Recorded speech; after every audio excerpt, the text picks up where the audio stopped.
And that's the view on the inside. Now, on the outside, you make a very compelling argument that at the end of the Cold War, America missed a golden opportunity to retrench, to reconfigure its foreign policy. And in making this argument, you cite a surprising source, surprising to me, in Jeane Kirkpatrick. And this was going back to a symposium in the National Interest magazine when she and you and some others were called on to describe what America could be without a superpower foe. And what she wrote was, it is not America's purpose to establish universal dominance, not even the universal dominance of democracy.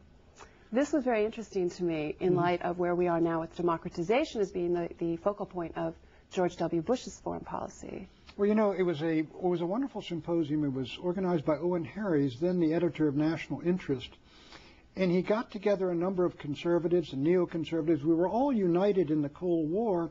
And he said, if the Cold War is ending, this is 1989, and if the Cold War is ending, what should be America's foreign policy?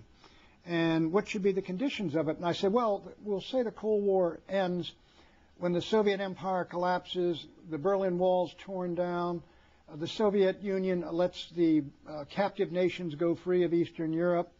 And I said, if all these things happen, then America's foreign policy should return to a traditional one. We had an exceptional foreign policy which required NATO, alliances all over the world, American troops around the world, wars in Vietnam and war in Korea.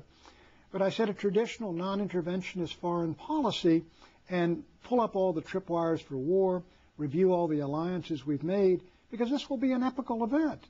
And Jeane Kirkpatrick, who was the leading voice of neoconservatism, she echoed me and said the same things I did. We must become again a normal country in a normal time.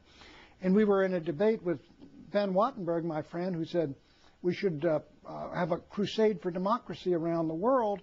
But he didn't say use military force. He said basically we'll persuade countries around the world. But Charles Krauthammer had written we should join with Japan and Europe in a sort of a trilateral condominium which would be hegemonic in the world. And Jeane Kirkpatrick responded to that, and she said, you know, we don't have any mandate, and there's nothing in the Constitution that tells us to do this, and the American people have not voted for it.